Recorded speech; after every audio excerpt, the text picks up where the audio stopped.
Hey guys, welcome back. Today we've got for you the Nashville Predators 2022-23 recap and the 2023-24 outlook on next season.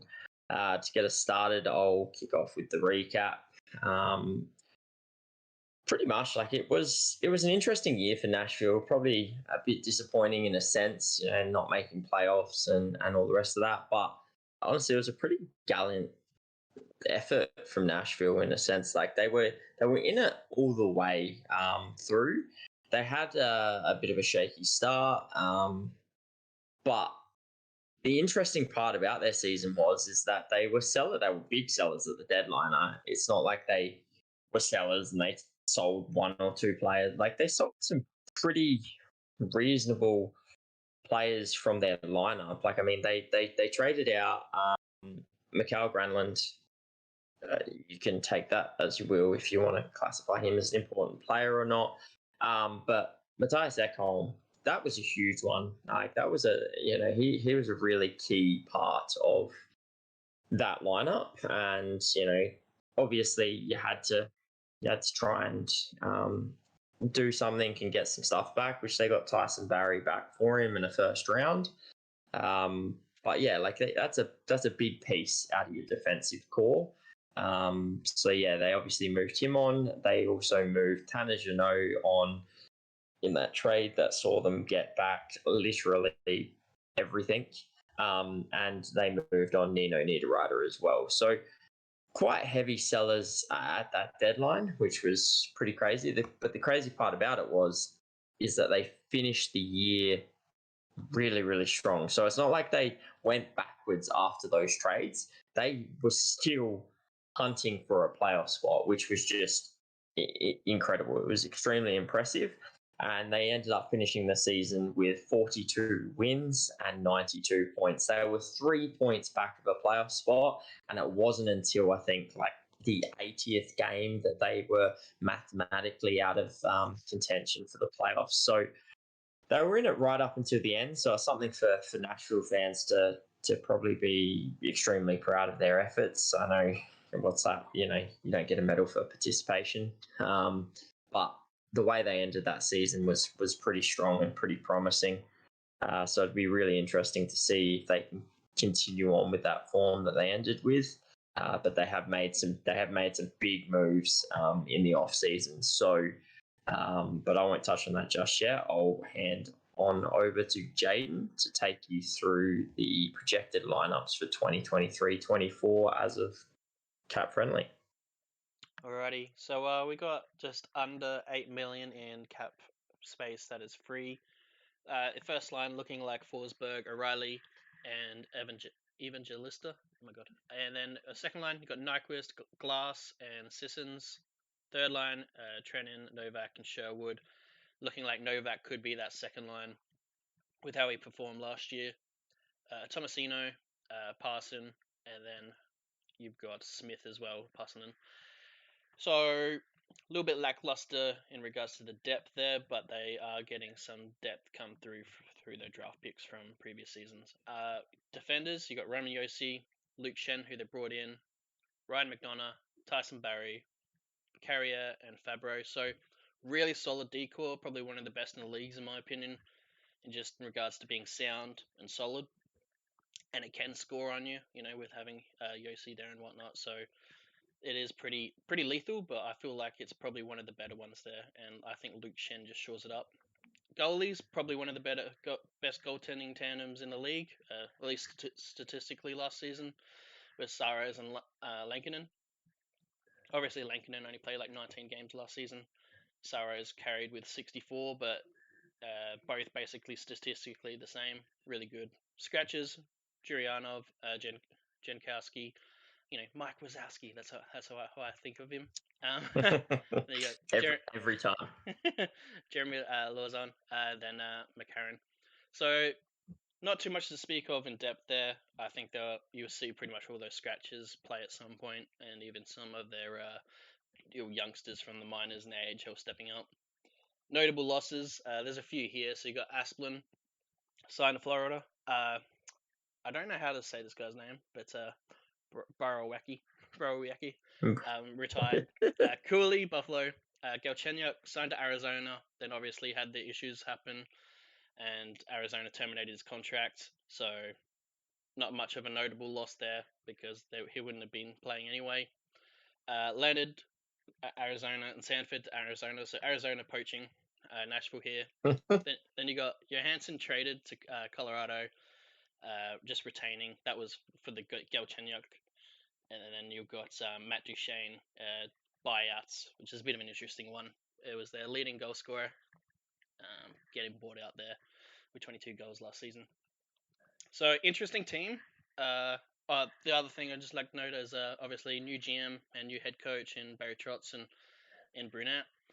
So we'll have to see. I forget the guy's last name. The last GM has been the number one GM the whole time. Who just left, did an amazing thing on his in his last little hurrah there with some of the trades he did deadline that you noted. Now Trotz, I think he can still do a good thing. Some interesting free agency signings. No big trades at the moment. Brunette, I'm very high on him. He obviously was at Florida. They did really good when he was at Florida. Goes to New Jersey. New Jersey bounced back the season they just had. And now he goes to Nashville and gets the big role. So I think he is probably going to be a big influence on this team and what could really flip this team because I'm very high on Brunette. I guess I can pass it to you there, and then we'll go from there. Yeah, I mean, I think touching on the general manager and head coach, that's probably. I think they've got two wicked pickups there, but I'm very interested to see how that dynamic's gonna pair out. Obviously, Barry Trotz taking over from, sorry, Nashville fans if I pronounce this wrong, but Poulet, who was obviously in power for 26 years. And there's a big reason why he was obviously sent off the way he was. Even Fitzgerald from New Jersey making a trade with him so he could have, I believe, what was the story? He was the first ever captain under him, or something along those lines. But it was just a fantastic gesture to send him off in that sort of style with one last trade and a standing ovation at the NHL draft in basically his final day as Nashville GM. So yeah, that was obviously a wonderful ending, but it's going to be interesting to see how Barry Trotz steps in, first time being a GM. We know he's a brilliant head coach. He's been a fantastic head coach pretty much everywhere he's been. But how can he translate that into being a GM and taking over from such a fantastic tenure? Like it's big shoes to step into. And then obviously you've got Andrew Brunette, who yes, he did have that season as step-in coach, but he's never truly been that number one, like hired as a head coach role. So I'm interested to see how that works because you got Barry Trotz going from a head coach to a GM role, taking that step up, and you got Brunette going from the assistant coach to a head coach role. So just want to see how that works because I think they're both brilliant. Absolutely brilliant. And if they can make that work and they can pair together, it's going to be an absolute dangerous duo, that's for sure. But yeah, as you touched on with the forward depth, I think that's the biggest issue I've got with this side is they don't really have a lot, right? Like Evan Jellister, if that's how you pronounce his name, as you said, on that first line, I know this isn't necessarily how it's going to wind up. He did play reasonably well in the 20-ish games he played last season.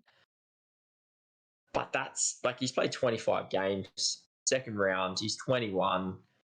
That's, to think he's going to be your first line, as we said, this is per cap friendly, so it's not necessarily what it's going to look like. But that's a big role to fill.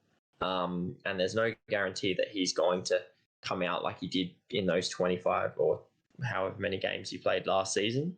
They do have a really good prospect pool, obviously. So perhaps there's a few of those prospects that are going to come out at camp and perhaps fill some of those bottom six spots that we kind of think are lacking a little bit. However, that's where I feel like Nashville is going to come undone if they can't get some young prospects to come through. I feel like that their forwards are going to struggle. I think that defense is absolutely top notch, as you mentioned, and they've obviously got a pretty good goaltending pair. So Saros is obviously an absolute star, and I don't think he's going to take a backward step. And Lankinen, as I think you were mentioning off thing, has pretty good stats himself. So yeah, it really comes down to what that forward group can do. They've still got $8 million in cap space. So do they go out and try and get someone else to strengthen that forward core? Or are they waiting to see what happens at training camp? Well, you got Kemmel that could easily slot into this team, I think. He's proven himself, I think, last year. Basically, a point per game in the AHL. He played good in Liga. Worlds, he was good. So pretty much everywhere he played, he was good. I think he scored like 8 goals in 14 games in the playoffs in the AHL. 10 points. Only had the 2 assists. So very, very decent player, and obviously their number one prospect at the moment. He's not too bad. Like they got, as per the Athletic, that they were the number one 10th prospect pool in the league, and mainly that is a lot on Kemmel. And see if he can step up this year. Well, I think they've got quite a reasonable they've got a reasonable amount as well. Like, and it's not just forwards as well. Like they've got Askarov, Yaroslav Askarov, who was one of the big touted goaltenders a couple of years back in 2020. He went 11th overall, and he's been touted as being a really solid goaltender. They reckon he's going to be an absolute star when he sort of comes through. So, on top of having Saros and the goaltending tandem they've got a pretty good player there. They got Reed Schaefer, who looks like he's going to be pretty reasonable. He's putting up some decent performances in the WHL the last couple of years. So, I think they've got several players there who might be able to make that step up out of camp. I think that's probably what Nashville are sort of waiting for. They're probably going to look at that prospect camp and see what players show somewhat of a potential that they might be able to step up, and then they'll probably make some calls from there to whether or not they have to go out and get another forward. Yeah, well, the signings they add in, they bring in 3 players mainly. That they bring in 4, but Gurianov's probably more of a depth piece. But Nyquist, O'Reilly, and Shen, pretty big names. But they're all 32, 33 years of age. All signed minimum 2 years up to 4 years. So 2 years, 3 years, and 4 years. So a little bit of term on the aging players there that they bring in. So it's interesting, but they do have that depth in youngsters coming through with, I think Novak's like 26 or something actually, but there's Novak, there's Kemmel, Evangelista on the top there. So it's kind of a mix there. Obviously, Saros and Lankinen are both 28 as well, kind of in their prime. So they got 2 goalies in their prime. They got a really solid D-core. I don't mind probably their top 3, the first line. But I feel like their bottom 9 in regards to forward line gets a bit weak, and it kind of gets shined out by the fact that only one player scored 20 goals last year, and that was Duchesne, who they bought out. And obviously, you did have people on pace for 20 goals. So you had Forsberg, Yossi, and Novak on pace for 20 goals, but they didn't get there because they didn't play enough games. I think Forsberg only played like 50 and had 19 and whatnot. So that is sort of a problem as well, that they didn't get enough scoring from some of the big names. And buying out your leading goal scorer is kind of an interesting. I don't think I've ever seen that, but it's not too bad. Just my question is, like, they're kind of doing a rebuild the way they did the trade deadline. Bringing in all these prospects. Like, they got some few picks over the next 2 years. especially this year coming up. And then they bring in these aging players on term. So I was just wondering, are they going to like flip these assets? You know, is it kind of a, bring in Nyquist for a year, see if he rebounds, and then flip him? Ryan O'Reilly, see if he rebounds, or just give that experience to Novak and whatnot, and be more of that mentor role. And obviously Shen, I think's there really to help Yossi and all their offensive defensemen kind of shore that up there. So I think that's a good addition in itself, just overall. So Yeah. Look, I think the reason for these trades, I think Ryan O'Reilly, especially the fact that 4.5 mil, I think that's a pretty good signing there. I think the signings there they want to try and compete. Obviously, with it's a weird dynamic, right? Like they buy out Matt Duchene, so you're like, okay, buy out Matt Duchene. They trade Ryan Johansson away whilst also retaining 4 million. You add that on top of what they did last year with getting rid of Tanner Jeannot, Granlund, Matthias Ekholm, and Nino Niederreiter, and there's a lot of core players there that they've just sort of traded out. So you start to think, oh, are they going down the path of a rebuild? But it doesn't quite look like that's where they want to go. It looks like and credit to Nashville. I think last year in the trade deadline, we gave them an A+ because what they got for what they traded out was phenomenal. So I feel like that was perfect. But I still think that they're trying to retool more than rebuild, or at least try and, if they're gonna do a rebuild, do it as quick as possible. So I like the inclusions of Nyquist and O'Reilly, and Shen, and I know you're saying that they're older, but at the end of the day, they kind of need these players to come through and meld with some of the young youth that they've got coming up, because they need that veteran presence first of all. But they also don't have those top line sort of players. And I know Nyquist is getting on, O'Reilly's getting on, but they do have that history of being those top line players. So I think that's what they're sort of going for. And at the end of the day, if it doesn't work, as you said, trade them, assets, and get something back for them at the end of the day. So I feel like they're trying to hold on to something, because you were saying off air, what do you do with Yossi and Forsberg? Signed on for a reasonable amount of time. Still, I think Yossi's got 5 years and Forsberg has 7. If you make a rebuild decision now, you've got to move those two on, and that's going to be quite difficult. So, well, they both got no move clauses, so like you basically can't without their approval, and they're signed, obviously, as we can see here, to long term. I think exactly, yeah. Yeah, Yossi and you has don't a have full any prospects coming clause, through, and then Forsberg doesn't change till 2028. Then it's like a 15 team no trade clause or whatever. So team, so it's difficult, right? But they don't have any real But they're the only prospects. 2 people, right, locked up. Like they could trade Saros if if they went that way. Because he would get a lot. And that's why I think they could go down that path of moving some of these players like Nyquist, O'Reilly. You've got Saros, Luke Shen when it comes to Tyson Barry's UFA at the end of this year, Ryan McDonough's UFA, and he's got 3 years left, I think. Like, you could see them move some of these players on. Thomas Novak, even, they may not re-sign him. They may move him on for some added assets. But I feel like they're sort of teetering on the edge. They're like, if we can retool this, we'll retool this. But if we need to rebuild, then we'll do that also. So I feel like this season is going to be an interesting one to see what this team can do. Can they build from the back like they have? Can that carry them into a playoff spot?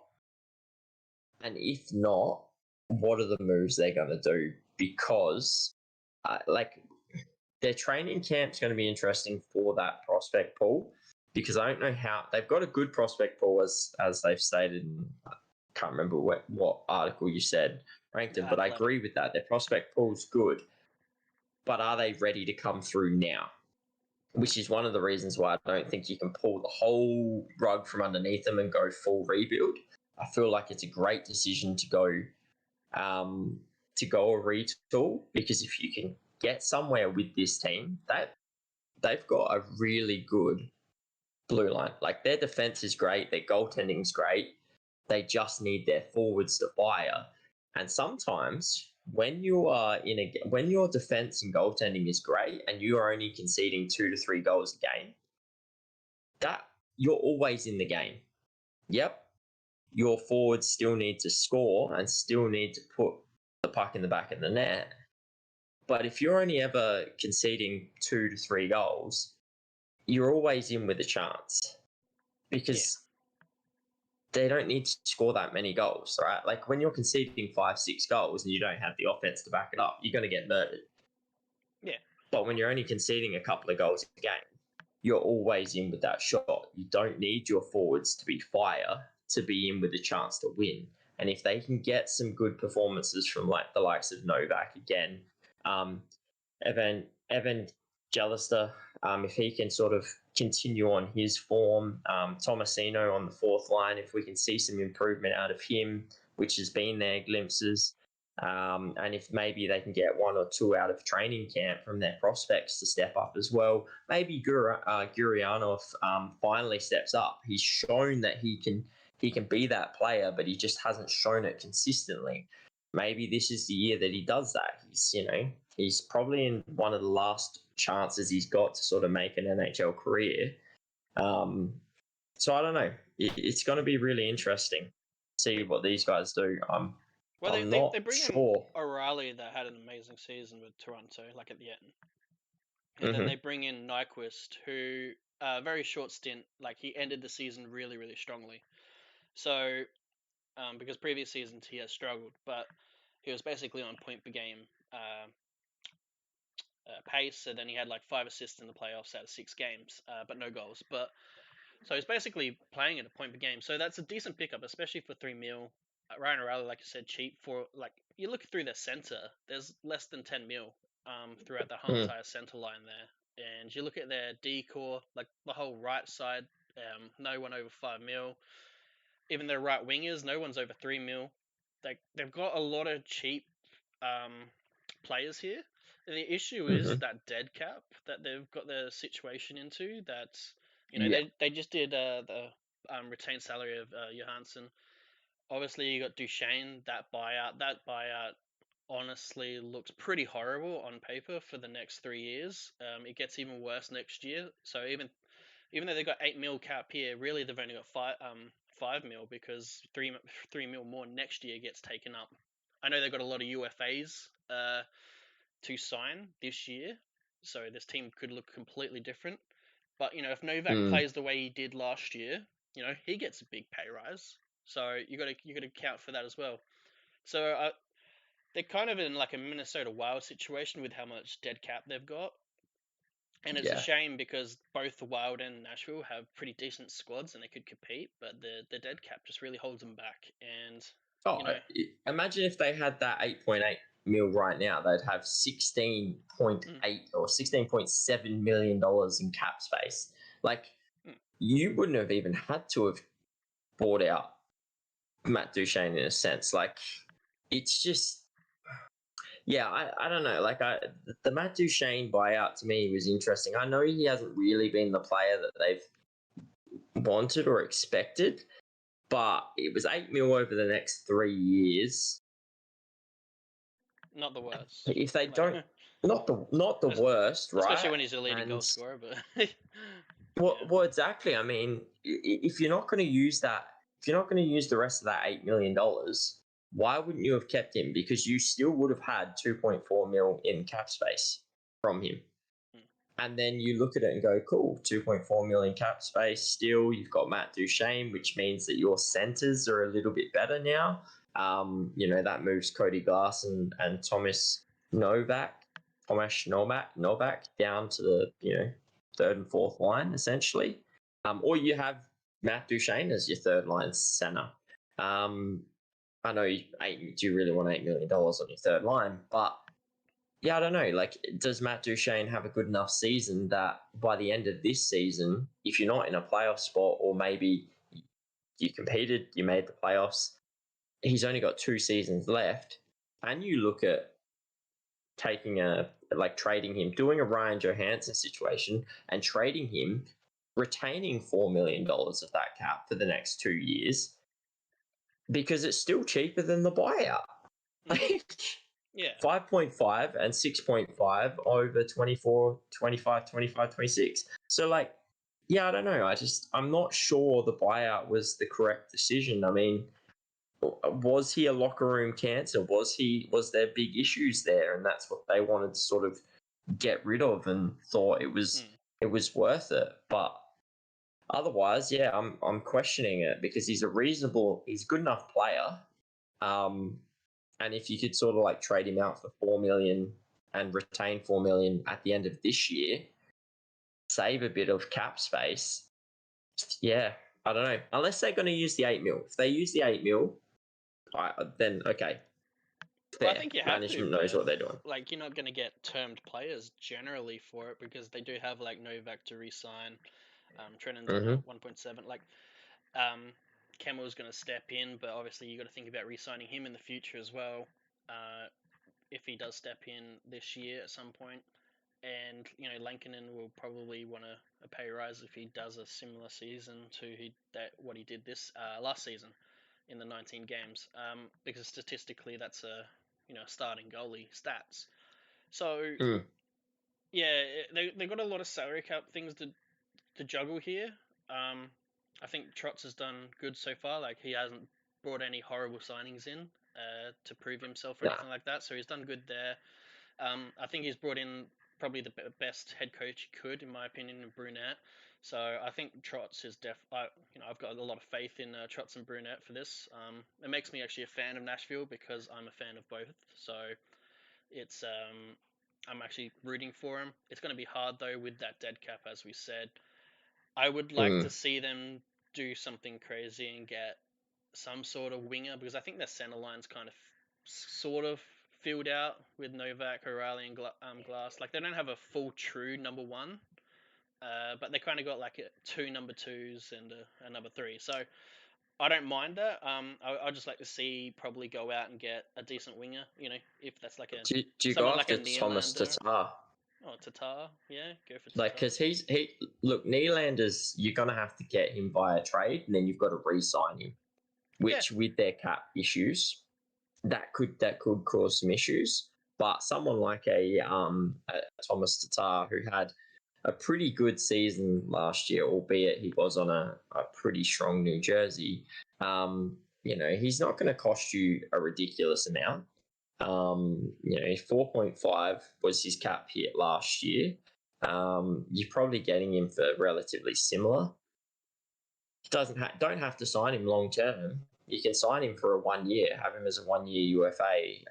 I don't know if the reason he's not signed is because New Jersey is planning on signing him, but he's definitely a player that's there. You've got the likes of Thomas Tatar. I don't have Josh Bailey, who was was a plus 45 or something. So you're adding.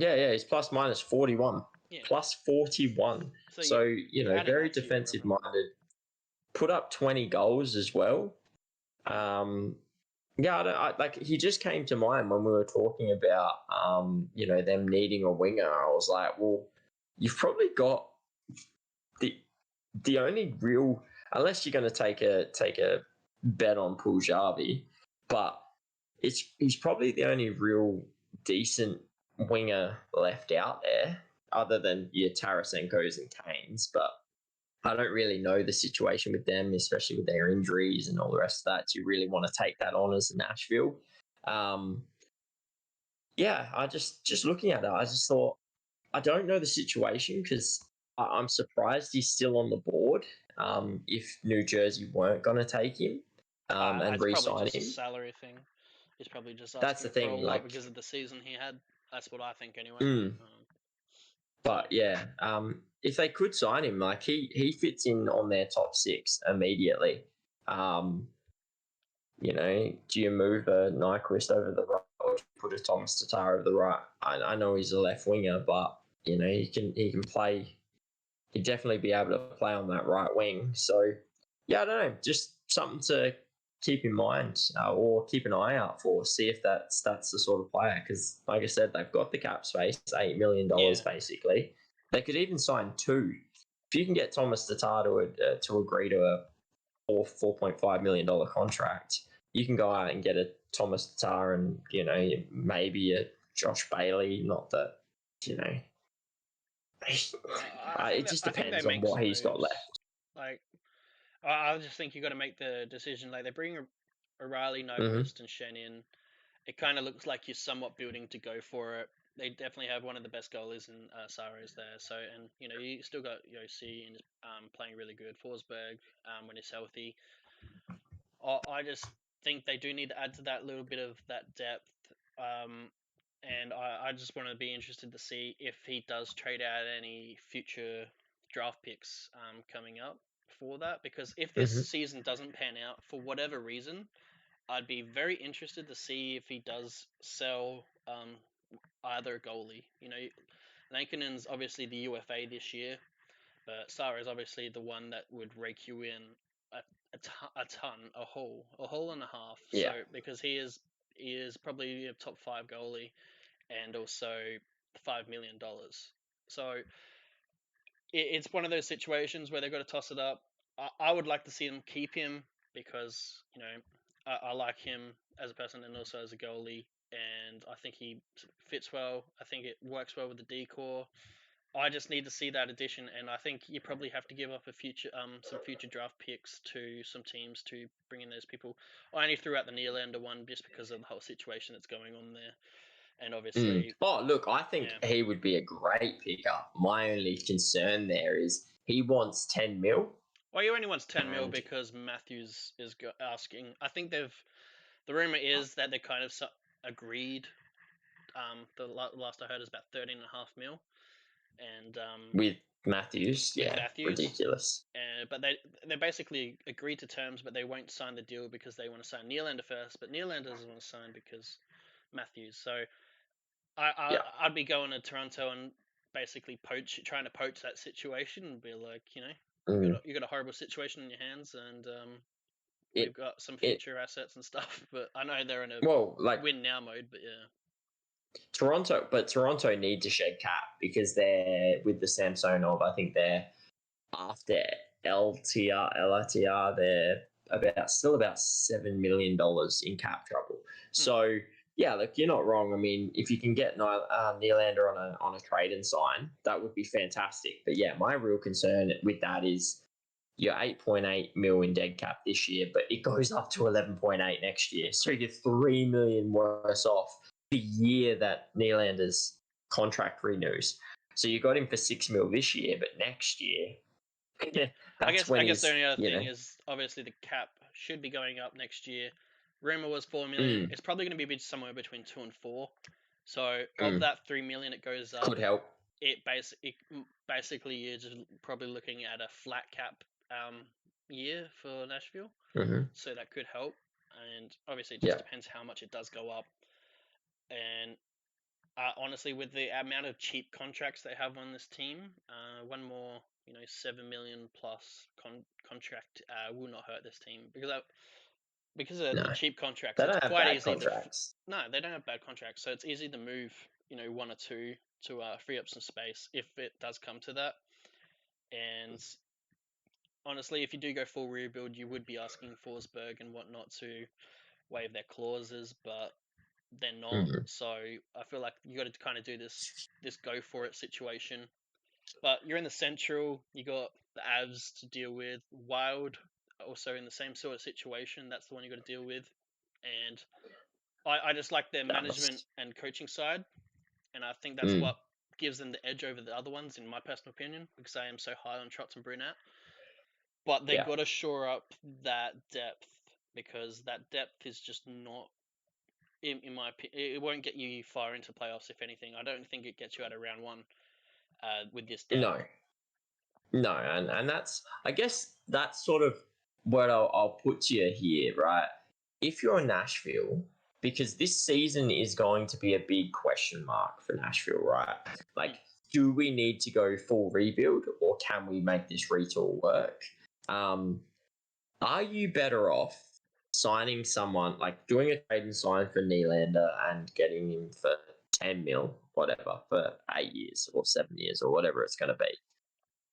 Are you better off going down that avenue, or are you better off signing players like, and again, this is theoretical because I don't know the situations with some of these players, but are you better off signing 2 wingers because, we know that the depth is pretty weak on there and we're not sure about the prospect pool if they're going to make it into the lineup this year. Do you go after a Thomas Tatar, as we said, or a Thomas Tatar with like 2 of them, a Thomas Tatar and a Josh Bailey, or Phil Kessel's even available, right? Do you go after 2 of those? They take up the $8 million in cap space, sign them to 1-year deals.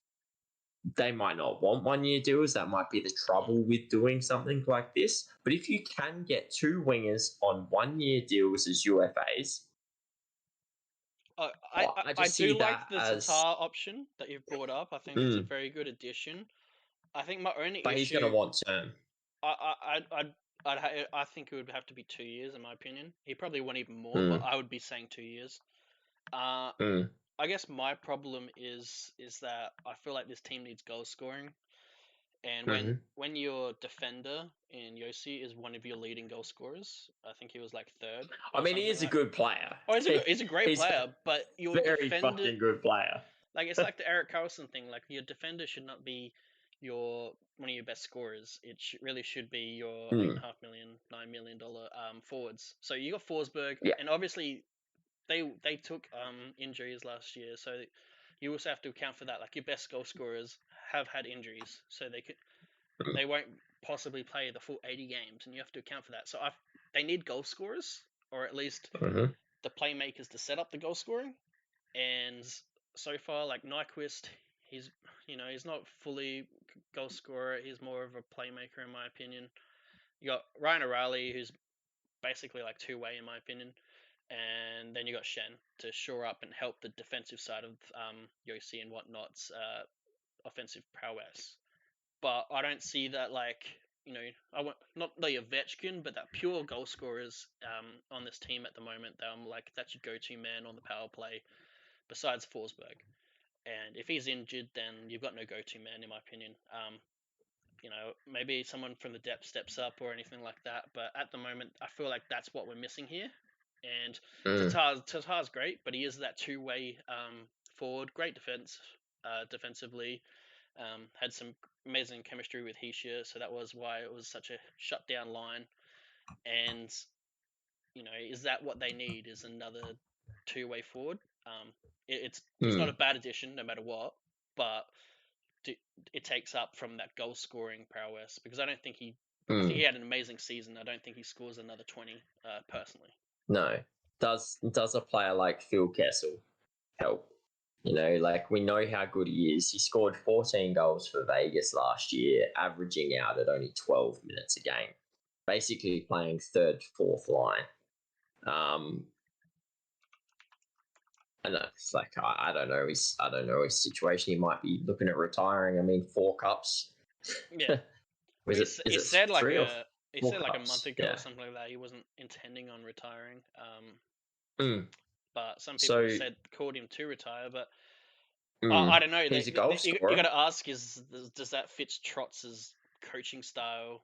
Like, sure, he had Ovechkin, but like, it doesn't fit the Trotz Brunette style that they're trying to build here. I don't know, because I feel like he's a goal scorer. But yeah. Oh, I'm just saying, like, he's a goal scorer. He's a proven champion. Like, he's won the cup 3 times now. So I don't know. Like, I like the idea of like a Nylander or going after one of those players. I just really question whether that's the right decision in this situation. Whereas, if you can sign some goal scorers like a Kessel and potentially Tatar, waste that $8 million in cap, only sign them to a 1-year deal if they're willing to take that. Kessel, I feel like, would be more inclined to take a 1-year deal. And then you can flip them at the deadline if things go wrong, right? Like, if this team's on track for playoffs and they're looking good, you don't worry about it and you lose a couple of players for free.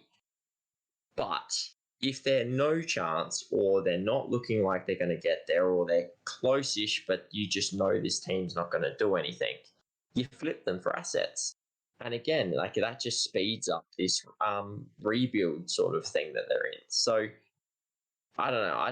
For me, because of that dead cap situation, I'd be trying to bring in some 1-year UFA type signings that you can potentially flip at the deadline, instead of going for a trade piece, because you have to give up assets if you're going after a Nylander. Yeah, And but I think they've got the assets to Nashville do it. keep him. I think they got the Oh, they assets to do do. it in the picks, and They do, but he's I got to just make feel that like they should decision. Are keep you going to those. win the cup in the 3 years with this dead cap? Because like O'Reilly's on for I 4 don't think years, you are. but he was going to depreciate. Shen's going to depreciate 3 years. Nyquist probably depreciate 2 years. Like you got a lot of depreciating assets here. Like Forsberg's not getting younger. Yossi's not getting younger. Sarah's sure he's in his prime now, but how is he looking 3 years? And so you got to look at your window. Their window is very sketchy because of that Duchesne buyout, and then what they've done with Johansson there. So yeah, I just think you actually just got to go. You're either all in or you're not all in. That's my opinion. I don't think you can sit on the fence. You either got to go for it or you don't go for it. And because you are I in the think this Central is and you got to last compete year. against Avalanche as well. So when you're looking at teams you got to compete against, it's the Wild, Dallas, Avalanche, and they're all very strong teams. And besides Wild, they're not really in that cap issue situation. So yeah, that's my issue, is who you got to compete against as well. And I don't think this team depth wise can do that at the moment. They've definitely got the building blocks for it, but I just need to see basically 2 more additions to help shore up that depth, and I would be sold on this team. But I feel like you got to go for it. Sell your future for, picks for this year or next year, depending on how the draft classes are expected to be, and then go from there. But I'm glad that Trotz is I think going for it though. I'm the other way. You're the I'm the rebuild other way. I think. Well, I think Nashville were very strong for so long. So a rebuild's not necessarily the worst thing for this team. It's not like they've had no success. I know. Let's not make fun of them of raising banners for no reason, but they haven't won anything technically. But they made a Stanley Cup. They've been in the playoffs, but they've been relatively strong. So it's not like it's not like they've had a 2-year window of making playoffs and then they're shit again. They were there. They were in reasonable form. They've been around for a little bit in that sort of contention piece. I get that. And everyone wants to do a retool, but I don't think it's worth, because I don't think that even with trading out some things and getting in some assets, they're gonna win a cup over the next 3 years. So I would prefer them to not give up those assets. I would prefer to see them invest those assets into the team and then build around their youth and their prospect pool that's coming through. I just don't think you can. You got Forsberg and Yossi there. There's 2 dead contracts. You can't do a rebuild with those 2 contracts because you cannot move them, and because there are no trade clauses. So I don't think you doesn't mean you have to make this team better. Like you can sit on what you've got and still finish I'd bottom 10 for a couple of years. I'd prefer to be trying to buy myself a playoff ticket, and then once I'm in the playoffs, anything can happen. In that situation, because I don't think sitting 20th overall is going to do much. So, and having Forsberg in his prime, Yossi, still playing decent. These players, and Yossi, Forsberg, they still got McDonough, Barry.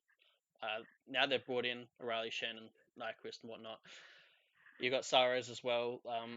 I just don't think you can do a rebuild with Forsberg and Yossi contracts, because that's too much tied up there, and I feel like they make you too good, and so I feel like you have to do a retool. And I feel like this it's almost a no man's land situation, isn't it? Like that dead cap takes them from, because if it wasn't for that dead cap, I'd probably be with you on this.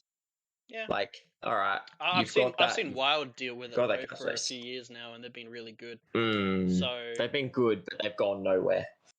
oh, I mean, they've gotten playoffs So and they've it's gone through the rounds. So, like, sure, they got kicked out this year, but like they've had the team to compete. So I feel like Nashville's got the same thing. It's just Minnesota have never made it past the first round for how long? oh yeah, but they've Like, been just still developing the young kids. This is the same situation that yeah. Nashville's in. So it's not going to Mm, take much to get out of that first round. It's just like they do have to go against the Avs who just won the cup, like who are just super strong and whatnot.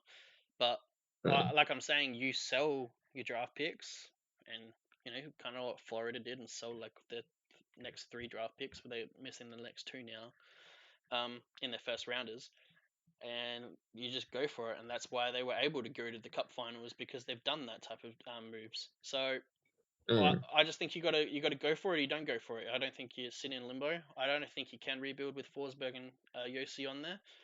I know if you did trade Saros, it would get you a ton of assets, but mm. I just don't see where you get a lot of the other assets from because you know Shen, McDonough, Barry, they've been moved around. Ryan Riley just been just signed, but he has been moved around. I just don't see you have the assets to do a full flip rebuild because you'll still have Mm. Forsberg and Yossi contracts when you're coming out of your rebuild. So yeah, I feel like Yeah, you but have. is that the worst thing? Is that the worst thing? You've got Yossi and Forsberg on back ends of their contracts, Well, you're complaining still about 11 mil or in something reasonable in dead form. cap, but that will be 18, like basically just shy Yeah, of but it's 18 not mil in dead dead cap. cap though. But It's not dead cap in though. 5 years it Like they're probably still. is. In 5 years it probably is. Oh, I don't know. What? I Yossi's don't know. playing some of the best. He's Yeah, playing some of the best hockey you're seeing from a freaking. I understand I that. know he's 33 and he might Exactly. decline, but oh, I don't Well, know. He's a pretty good player. I know Forsberg's 28, but they've both had their injuries, and when you pass the Mm. 33 mark, those injuries catch up. And Yeah. I think 5 years from now, you're probably looking at it probably like a $2 million players, in my opinion. So Well, maybe I not on mean, Forsberg's side of things only because he time would be will like tell, right? 33. But yeah, I just don't think that's why Mm. you can do a rebuild. Only time will tell, I guess. It's going to be interesting. Well, if they make the playoffs, I win the bet. All right, how about that? They make the playoffs this year, I win. I like that. I don't. How does that work? Like they have to make it past the first round, right? Like, Well, and not really, also because it once you're in depends on playoffs, what anything they do. happens. Yeah, because I'm not saying that this team can't make the playoffs with the team they've currently got. I think they'll struggle, and I think they definitely need to add, 1 to 2 pieces on that forward line. But anything can happen with this team. They proved it last season that even with getting rid of some of the players they got rid of, they were still relatively strong and competitive. Um, so yeah, it's just going to be interesting to see what they do leading into the new season and how they can perform going throughout the season. But to me, I don't want to see them mortgage their future to try and sort of push hard on something that might not happen because that dead cap is going to cause them some grief over the next 2 or 3 years. Alrighty, I guess we'll leave it there. So don't forget to like the video, comment below on what you think of Nashville. Would you rebuild? Would you go for it? Would you sit on the fence? Do you like what Trotz has done so far in his additions? And yeah, don't forget to subscribe and leave all notifications on. But until next video, we'll catch you later, guys. See you later, guys.